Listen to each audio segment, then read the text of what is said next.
If we have all the roundtable participants here, I'd like to start the roundtable. And thank you very much for Henriette and Beata for this wonderful presentation. And I'm really, really delighted with the findings. I think there are some really interesting learning from this. As I mentioned before, we are going to fully launch this research later in the year, and you will know about that. It was a really nice summary as we looked at the top executive selection and what we could learn. You know, why is there a lack of women at the top? But now we'd like to talk more about the women representation in management and in companies lives at various levels.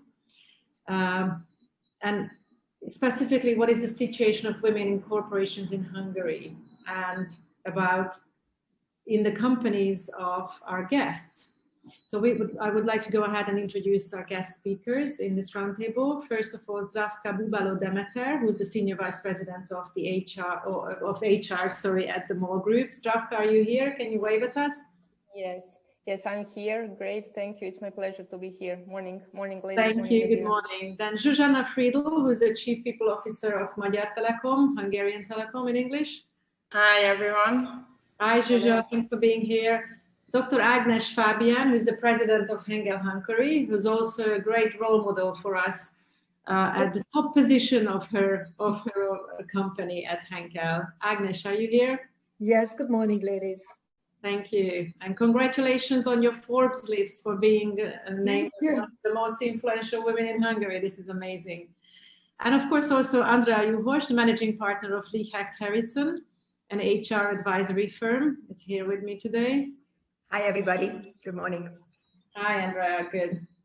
So we're going to go ahead, and we are going to have hopefully space for one question at the end. So sorry, it was not too much room this time around for questions, but if you have a burning question, please put that in the chat and we will choose one at the end. So my first roundtable question is what is your opinion on how diversity as a topic in general and an issue is evolving in big corporations around the world, and specifically within your own corporation and company? And how does that affect the role of HR? What kind of new jobs HR has to do as, for example, because of the evolving diversity and inclusion topic? So just to moderate a little bit and help the discussion, I will ask everyone to say their answers so we not speak into each other's words. So Zdravka, from the point of view of MOL, could you please start? Thank you, Edina. So let me break with the actually energy industry and male-dominated industry. So I can tell that diversity and inclusion is clearly evolving in our case, and we also know that it's evolving in general as it has clear impact on business outcomes. And we all know, the homework, and we all know that it impacts productivity and innovation and retention. But in energy business, in oil and gas, in traditional male-dominated business, it's even more important. We as a company, we have almost 25,000 employees in over 30 countries, 75% male. We are very diverse in terms of generational and nationality perspective, but not that much in terms of gender. So we have clear targets, I would say, in order to enhance diversity. And probably, as some of you heard, we also launched a new strategy, and we are transforming our business portfolio to more diverse one. So with the new strategy, we set really ambitious targets in front of ourselves, and we think without gender diversity and, more important, inclusion as key enablers, we simply cannot achieve those ones. So what we are doing to be more concrete, and I will close with this, we introduced a diversity and inclusion policy in recent years. We have every year 3-year diversity and inclusion framework that we are working around, and we are focusing clearly in terms of our needs on age, gender, well-being and disability as a key drivers of diversity and inclusion at MOL Group and in our industry. So we are monitoring this also via different dashboards, etc. I might tell a couple of words later on.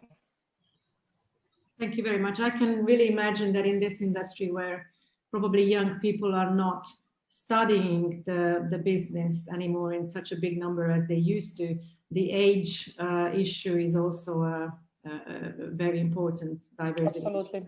Pipeline is rather dry. Yeah. Yeah. Thank you, Zdravka. Zsuzsa, what can you tell us from Hungarian Telekom, please? Yeah, and let me start first. You know, it's a kind of time travel to me when I recall that how this story evolved at Magyar Telekom, and you know, my Magyar Telekom history is only 4 years, and before that I had long experience with some other companies. So when I joined 4 years ago, I realized that although Magyar Telekom had a very nice sustainability strategy for the next few years, but the diversity and inclusion was not a tangible part of that. So Magyar Telekom at that time was also a big company, you know, 7,000 employees across the company. Again, the same like MOL, very diverse from age perspective, but less focus on the other part of the diversity world. So when we started, then first that was a clear decision from the management point of view that strategy must include the diversity and inclusion first. We also hired and dedicated diversity and inclusion specialist expert. In the past, it was not existing, or it was not the only focus of that expert, and that created a whole difference. So one, we said that this is part of our strategy, being more diverse and inclusive company. Then the whole journey just started at the company, and time goes fast. So now in 2021, we can already say that in the upper management, so in the 6 members of chief officers, we have the 50-50% female and male ratio. The first time in our history that 3 female and 3 male chief officers are working together. So I can tell you that this is, to me personally, a huge success, and it's a totally different experience compared to 4 years ago. And also we made huge steps with this conscious planning and execution of the strategy in many aspects, but I think that later I can tell you. So overall, I think that like in Magyar Telekom, once it becomes part of the strategy, you can see very, very tangible achievements and results. I see more and more in some other companies, and we also learn a lot from these other companies, from the best practices. Zsuzsa, you made a really quick change at Magyar Telekom. It seems, I'm sure, you know, there must have been done something before. Have you seen anything in regards to what they call the backlash in this issue? Let me say that you know, diversity and inclusion was never a topic at Magyar Telekom. I think that everyone knows that it was not a topic which was, let's say, a non-touchable topic, but nobody wanted to deal with. It was more in a hidden somewhere in the corner, and it just needed to bring into the surface. And what we see that there are many tangible business results already coming from these initiatives. So in the meantime, in the last few years, company already learned that it's a good investment, and also it created a much better atmosphere for everyone. That is fantastic. I think that's the best, when people see the results, and that's a luxury to have. So congratulations. Agi, please, the screen is yours. Thank you very much. So I think there is no doubt about the statement that diversity is really a key company value. This is a key asset, because we could learn that it means really, if a company has a diverse team, it has a strong financial impact, of course, because diverse team bring much higher profitability. This is McKinsey study, so it's just really acknowledging it, that this is a key value. It is a key value for talent attraction, higher innovation revenues within the company revenues, and increased team commitment.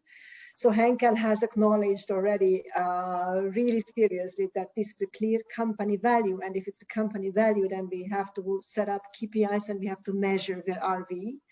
However, I can join what Zsuzsa said, so this is not a long history topic, also not in the Henkel's culture. It is a 2 years topic that it's really became a key focus. So the key dimensions within Henkel, the diversity, this is the gender, generations, mindset, disability, religion, sex, sexual orientation, and origin. And out of this long list, we have focused on 2 topics, which is the gender, and the other one is the region. So therefore, our KPIs are settled around these 2 key topics, and therefore we are measuring, of course, the female share of the management, but not only as management, but also on the top management level. So the actual numbers of, within Henkel, the female share is about 38% in management level, but in top management level is about 27. So here there is a 10% of difference being on the top position. And another KPI for us as a diverse company, so Henkel is a German company, of course, we would like to have within our management level and society, Henkel society, we have about 50,000 people as workers, also the origin, as I said, as a focus. So therefore, we are monitoring the emerging market share, emerging market origin top positions in management level. This is at the moment 23%, and which is a very kind of sad number so far that we are below 9% in the top management position from emerging markets. So I think we have here clear targets set as why it is important, because Henkel has 125 nations almost within this 50,000 of people, and we are represented in 80 countries. So therefore we have to have really this presence in the team members. And just maybe one last number, actually 85% of our employees are outside Germany. And as being a German company, so that I think it's a nice topic that, okay, also having these representatives within the management level, that not only the German peoples to be in the headlight. So KPIs, key company asset, and this is a strong focus, but as was said, it's a 2 years story. So this is right now, but this is a key company strategy to focus on diversity and inclusion. Excellent. And is it compulsory to speak German if you want to be in the... Not at all, not at all. No, and it's already, since I'm within Henkel, and this is already a very old story, so more than 20 years. It was never an obligation. It's just nice to have, but it's the company language is clearly English, and if you speak German beside it, it is for your social network, which I'm using, but it's not at all an obligation. No. That's important. Yeah. Andrea, you see a lot of companies. So you work in Hungary within Hungary. Your company is a relatively small organization, but you work with some of the biggest companies in Hungary, giving them advice and training and support in their HR area. What do you see? What are your clients are focusing on when it comes to gender equality at work? Let me start a little bit with a bigger picture, because we are a very large organization globally, and we are also in the forefront of researching and educating organizations on diversity and inclusion. Our latest research study, which I'm very happy to share with you, is called Elevating Women into Leadership. And I want to say a few very important things from this study. And the first one is that since the 70s, there has been a steady but slow increase in women in leadership positions. And then something happened in 2017. Nobody knows what. We don't know either. But between 2017 and now, 2019, there was a halt. And in some cases, there was also a backwards movement. So we don't understand this. And then obviously the pandemic COVID hit. And as you probably know, there are different kinds of people that have been very severely impacted by COVID. And one of them is women. Not necessarily women in leadership positions, but women as a whole. So now there is a change, and I think we have to do an even much better job to promote women in the workplace generally, and then in leadership as well. According to this study that I mentioned, Elevating Women into Leadership, we have also mentioned 3 criteria that are necessary to change the scene. And they very well correspond to what Bea and Henry had mentioned before. One of them is obviously the determination and will of decision makers, of government, and also of education. The second one is organizational practices and organizational culture. And the third one is individual behaviors and individual mindsets of women.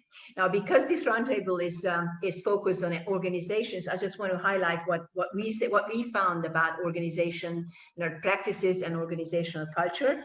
And what we say is that the very important thing is, are there available programs and resources and also policies to support women at the workplace? So this is a must. If they are not, then there's nothing to talk about. And the next one is, what are the individual and, even more importantly, leadership behaviors and mindsets that are welcome or that are unwelcome in an organization? So in our understanding, this is the basis for creating a more female leadership-friendly environment.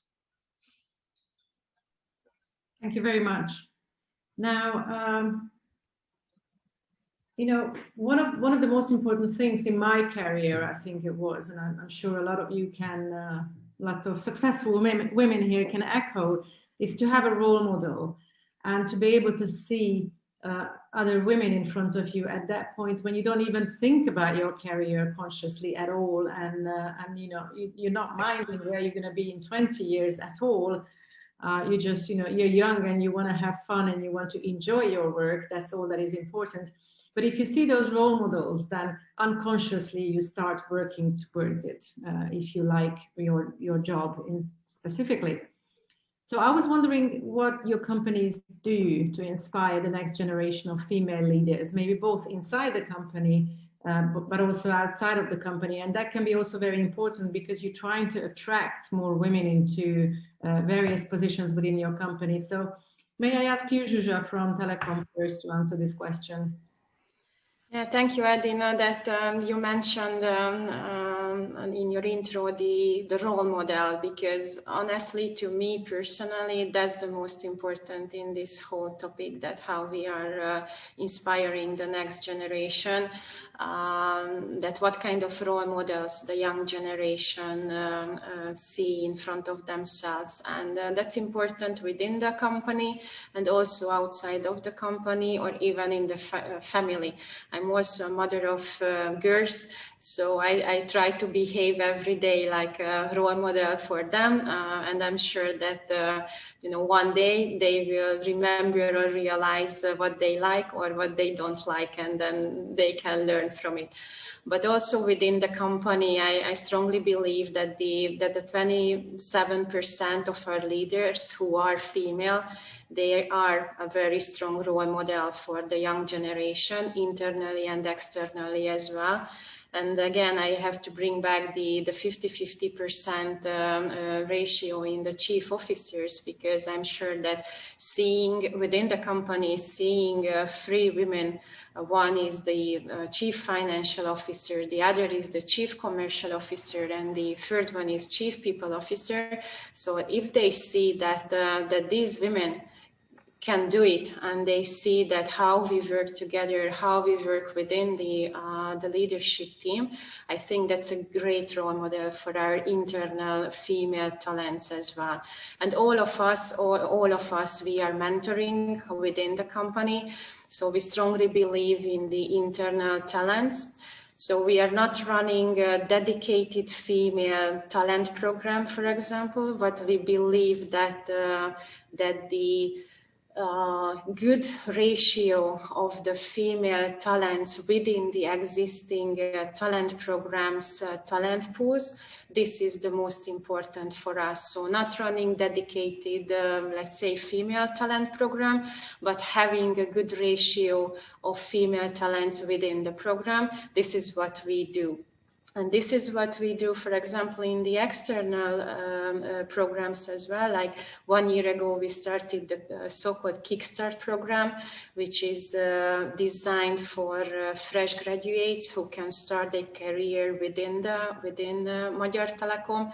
And this is what we do also, that we make sure that we have a very nice ratio within the Kickstarters, so within the fresh graduates, a nice ratio of young female talents, and we are absolutely mentoring them during the whole process and making sure that once they finish at the school, at the university, they can continue with us. And let me tell you that in my career, I spoke with many young female talents who were hesitating that they have to choose between career and personal life, motherhood, or any other personal ambition. And I think this is our most important task here when we are acting as a role model, that we can show them that this is not something they have to choose, but this is something which can run parallel. And once they see, and I saw it many times, then once they realize that this is really happening, so this is not a nice advertisement on a company career site or something, but this is real, then they are more inspired, they are brave enough to move ahead in the career, they are brave enough to apply for a role which was probably at the first time something not tangible for them at all, and they could not imagine that they could apply for that. So I'm a strong believer of that, mentoring, even within our company or outside of the company. This is where I see our biggest responsibility. Thank you very much. Yes, I think as a role model, as a mother, it's very important to show it also inside the company. And as Clara mentioned here, that we also need the male role models. And I think we need them not just to look after their daughter, but we also need them to show it in the family as well, that they also responsible for the family and they also there for their kids, not just for their jobs. But Ágnes from Henkel, can you tell us a little bit more about your company's plans and activities for inspiring the next generation of ladies to come into management?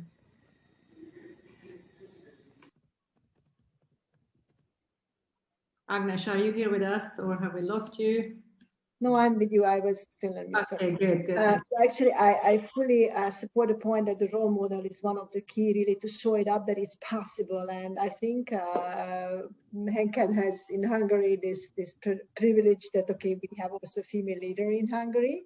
So this is exactly, but we make it on an international level. So we have also the role model talks within the house, where we have the opportunity to meet female colleagues and also to talk to young talents.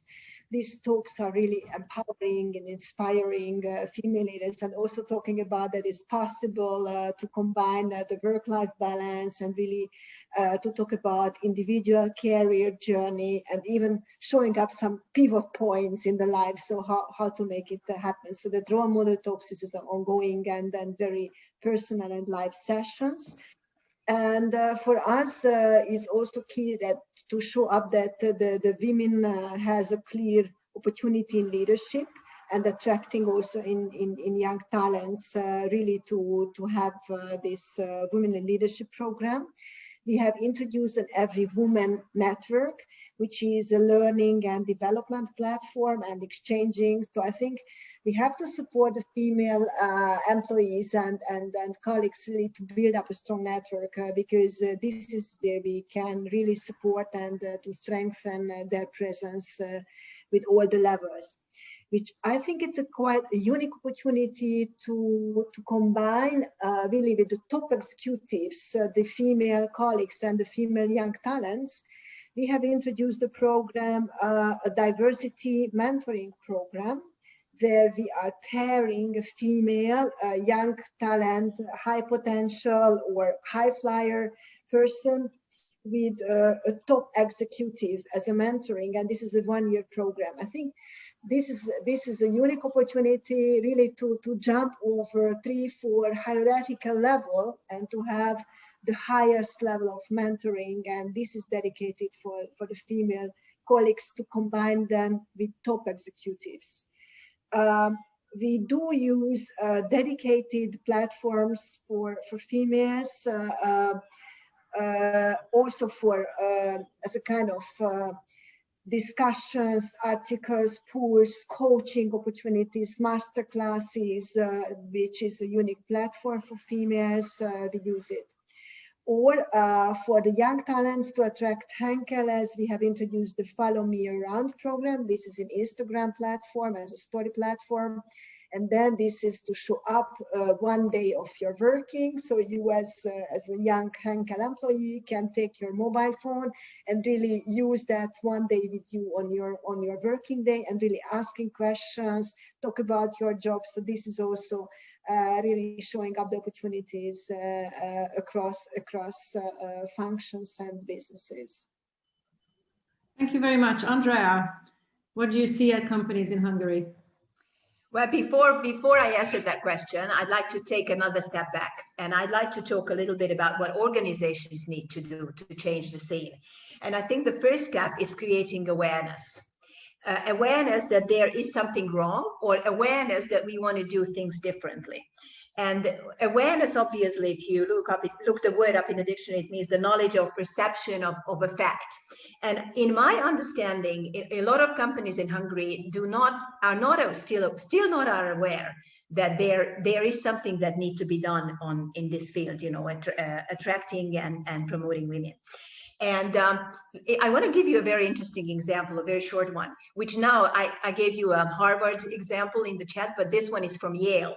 And at Yale University, a gentleman called Joe Handelsman, he created a very simple experiment. He was studying the fact that in science, especially, there are very few women in leadership positions. And he wanted to find out why. And he's created this very simple experiment. He went out to 6 universities, 3 private and 3 public universities, and asked professors to participate. He got around 130 professors, and he gave all of them the same resume. Half of the people were given the resume by the name of John, and half of the professors were given the same resume by the name of Jennifer. And he asked all the professors, now, what do you think about this person? Would you hire him or her? Would you like to mentor him or her? And how much salary would you give to this person? And I think the experiment made the people aware that there is a problem, because John, on a scale of 1 to 7, was ranked by the average 4. While Jennifer was only marked or averaged by 3.3, okay? 1. Those who got these resume by the name of John, they all said that they would like to hire him. And they also said that they're very happy to mentor him.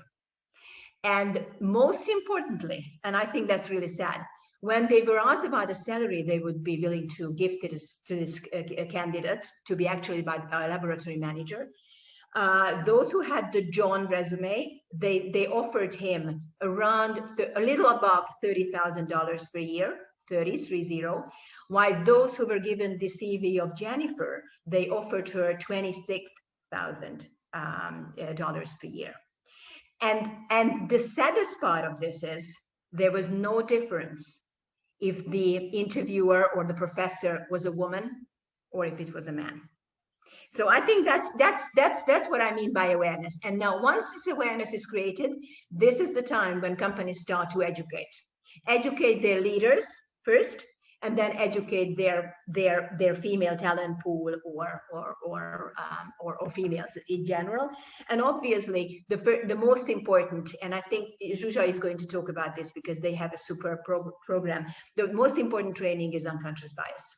It's not a total solution, but I think this is the first step you need to do. And just to give you an important piece of information, I'm reading now a great book on unconscious bias. And I think the most important message that I got from the book, I'm happy to share the book, by the way, with you, is that we are all biased. And now this is a good entry point when we start unconscious bias trainings, because then you don't want to defend yourself that, no, I'm not. We are all biased to or towards against something or towards something. Thank you. Thank you very much. That's absolutely true. And that is one of the reasons actually we started our unconscious bias training as well, that we've been offering now for companies. And I really admire the program of Telekom on this, that the Telekom made it available for other companies, their own unconscious bias training, that maybe Zsuzsa, you will touch up on it a little bit later. But now I'd like to ask Zdravka what's going on at MOL in inspiring the next generation. Thank you, Edina. If you allow me to reflect, so I think very relevant points from all our leaders today, and congratulations on the programs. I would like to build what Andrea just said, because it's, I think, super important regarding raising awareness. And I will tell in a second what we are doing, but let me also share that last year we conducted D&I survey exactly for the point of raising awareness, and we got more than 4,600 respondents, what was like amazing response rates around D&I identities. And we are pretty much sure now where we have to do and what we need to do. For example, in terms of equal pay, we got a response of 96% of our colleagues that absolutely equal pay is there, but 4% are still not thinking like that. So I think it's interesting starting point. So that's why we need to conduct the service and exactly know where we are. And bias is all around. So we are also what we are working with our leaders in terms of unconscious bias trainings, that they first need to be really aware what my bias is, what yours is, and then this is exactly the starting point. Regarding what we are doing, we heard a lot about role modeling and the mentoring. We are on the very same track. I have to tell also personally, I started actually role modeling as HR professional when I joined MOL, and many of the programs that I'm going to mention basically were introduced or initiated that time. So first one is that I would like to mention is that we really want to provide equal opportunities in recruitment. We have so-called MOL Group Diversity and Inclusion Ambition Gender Chapter, we call it.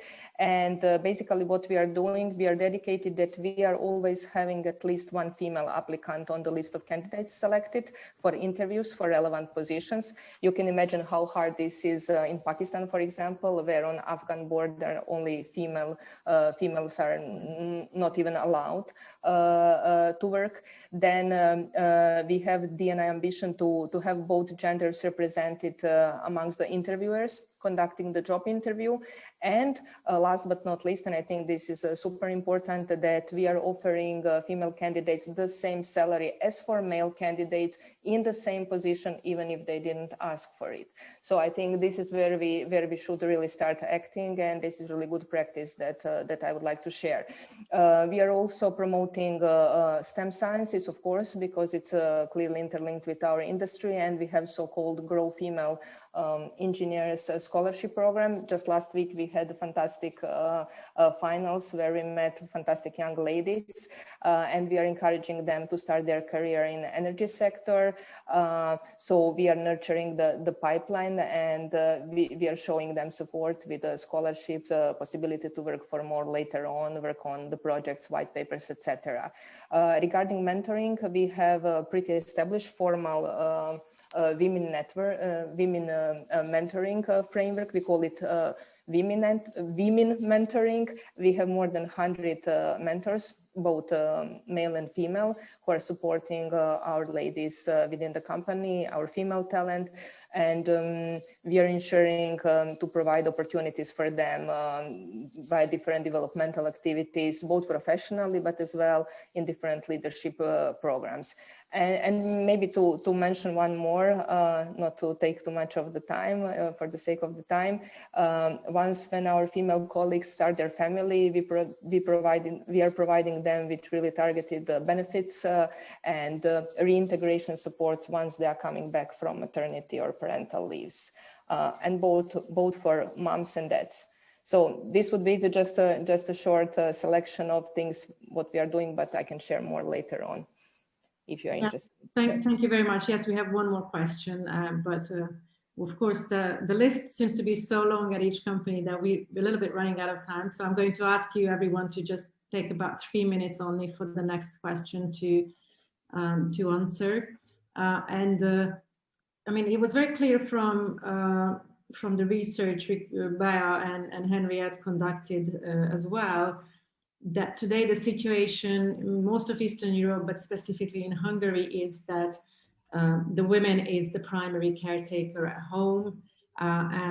We know it from other research as well, that women, unfortunately, in a household in Central Eastern Europe have very little so-called help or participation of the father or the male partner in looking after the household and the family, which is a huge burden on women. So, and very often companies, I think they have to acknowledge that women have a lot more on their shoulders in the second shift, the so-called second shift, when they go home or before they get to the work. And so how does your company support specifically the needs of mothers and women at work, which of course can be very different from men? Ágnes, we start with you? And as I said, please try to say a little bit less than you wanted to say, because we'd like to keep the timing. Thank you. Definitely. So of course, here is the point, the work-life flexibility, where our company is really introduce a trust-based approach. So there is no topic, it's about trust-based approach, focusing on performance, not on present scene. So I think it's even in this pandemic situation, it was obvious. So the companies who have no trust, they will not survive. So this is easy like this. So work-life balance, flexibility also for the long run. And another point is that we have a program developed, which is actually after the parental leave, the coming back and preparing to step back on the career level where this is the most appropriate for the persons. So we support parental leave, and we have keeping the contacts with parental leave women. We have also even workshops and network. This is an HR topic that they have ongoing discussion with mothers at home on parental leave. So we are absolutely know who is returning back, when is returning back, and what are the topics and the support they might need. So flexibility, trust, and keeping the loop on all the ladies at home. And maybe one last point to mention, that we also acknowledge that there is clear an opportunity for a high leadership position, even with a part-time working. So there is no any obstacles any longer with this topic. So this is open door for that. Great, thank you very much. Andrea, what do you see? Well, the thing is that Zdravka, Zsuzsa, and Ági have mentioned almost all of the initiatives that Hungarian companies are doing. So please, participants, make sure that you learn from them, because they do everything. I just want to highlight a couple that I find interesting. One of the financial institutions that I work for in Hungary, they wanted to figure out also what Bea also mentioned, why in some organizations women are not interested in senior leadership positions. So they dedicated a lot of resources to figure it out. Why is that the case in their organization? So I find that an interesting initiative. The other interesting initiative that I myself do at a lot of companies is career management and personal brand building workshops for female talent, because I think it's really very, very important. And one last thing that I would like to emphasize, because of the long parental leave that Hungarian women have, and some of them, or most of them actually stay at home for at least 2 years, it's organizations that have programs that help women who are at home, and not only when they're going to come back, but during the time they're at home. I think they're really very, very useful. And finally, if you want to read some horror stories about what happens to women at certain organizations when they want to come back from their maternity leave, you might want to read the stories in Mommy Works Hungary on Facebook, because it's really an eye-opener. And stories that we all want to avoid when it comes to women. Thank you. Yeah, absolutely. And we do have some members, actually CEOs even of big international companies in this group of Egyenlítő, who experienced very, very similar discrimination after returning from maternity leave. So you would think that it's really last century, but unfortunately it still can be happening. So Zdravka, if you can tell us briefly about what else do you, I mean, you were saying a lot beforehand about how you support your women, but is there anything else you would like to say? Edina, I would just flag like Women Leadership Network. So it's important to have the sponsorship. I think we didn't speak that much about it, but you know, male sponsorship is important. So we have Women Leadership Network, which is sponsored by our chairman and CEO. So I think this is very much important. We just yesterday had a big event, you know, with more than 300 ladies participating, and very important and key messages around the strategy as support also from our chairman, Jules Hernadi, were delivered. So I think this is super important.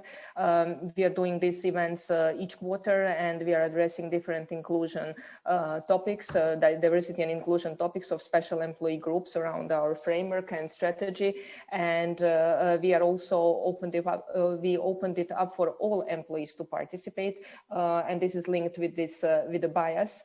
We are also part of European Roundtable of Industry. I think this one is important, where we set very clear targets. There was a talk about quotas and targets.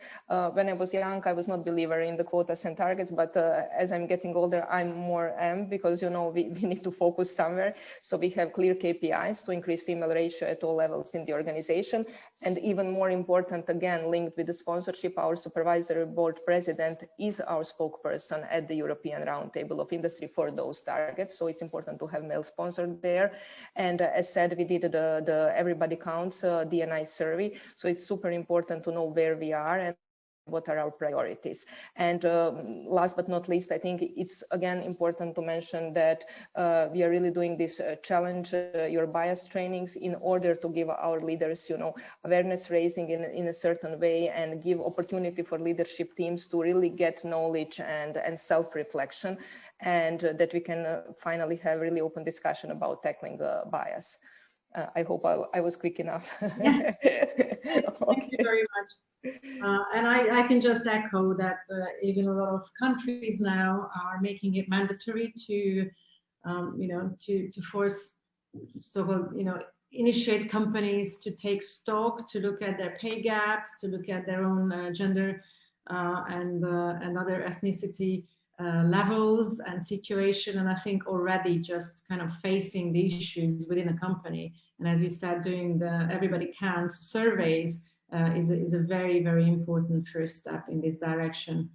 But Zsuzsa, can you tell us more about, you have Children's Playroom, which I guess is also supporting, of course, fathers and mothers as well.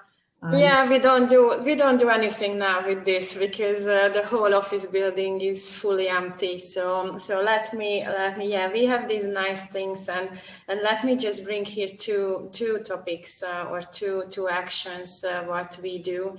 And listening to all of us, I think we all can admit that big companies like us usually running very nice programs, especially for potential female leaders, potential STEM talents, so have very, very nice programs. I even attended last week a nice global Deutsche Telekom program. We received nice champagne in advance, and we were chatting and getting to know each other. So let's be honest, this is the nice part of this whole story. And I think the devil is in the details, especially here in Hungary.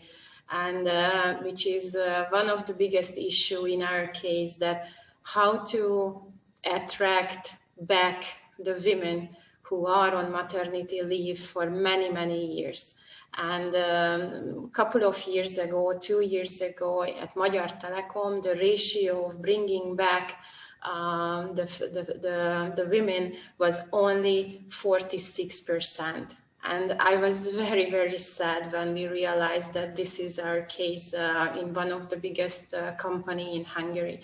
So I think what I can bring here as one of the most relevant, that we started to prepare a very conscious plan how to attract and welcome back more and more women. So I can say now that it's not perfect. We also have almost every month a few cases when we are struggling because the position disappeared in the meantime. The company or that part of the company completely reorganized. But after many, many things with new processes, with a very intense focus from the HR team and also from the leaders, this ratio is already 64%. So there was a huge increase in that. Again, it's not perfect because you see we still have a couple of women who are not coming back, but I'm very, very dedicated, and the whole team is very dedicated to increase further this number. And the other, which is again a very relevant issue, a problem, and this is the gender pay gap, which is, I just gave an interview a few days ago that when first time we started to discuss it, I said that it's not relevant for us because we have the compensation policies, we have everything in place, so it's just not happening. I was 100% sure that it's not happening at Magyar Telekom, that we have gender pay gap. And after that, we learned that was the approach, how we can measure it, how we can analyze it. So now we have to admit that we have also the gender pay gap after the analysis what the team was doing. And we analyzed the 9 different dimensions of the topic, and now we can say that we have a 4% gender pay gap, despite all the fact what we were running and all the policies and frameworks. So this is now a new topic for us that annually we are analyzing, and we are building on our actions on this. And I can tell you that this gender pay gap is coming from the maternity leave, that women who are on maternity leave, they are not progressing in their career. So we had all the nice processes, everything before that, but the analysis helped us a lot to really see the clear picture. Thank you very much. Yeah, that's what I was talking about, that counting and paying attention and just being face to face with data is a very, very important step. Okay, so unfortunately we're not going to have time for questions because we went over a little bit. So I would really like to thank all my participants. And I think these are amazing results. No wonder you were selected, and based on that, we wanted to show some good examples for everybody here in the conference of what can be done. And I also thank you for all who were in this talk for sponsoring and helping us to do the research that Bea and Henrietta was just giving us a glimpse on. Of course, we are going to release the research at a further date this year. And so we will be back about those communicating later on. Thank you very much.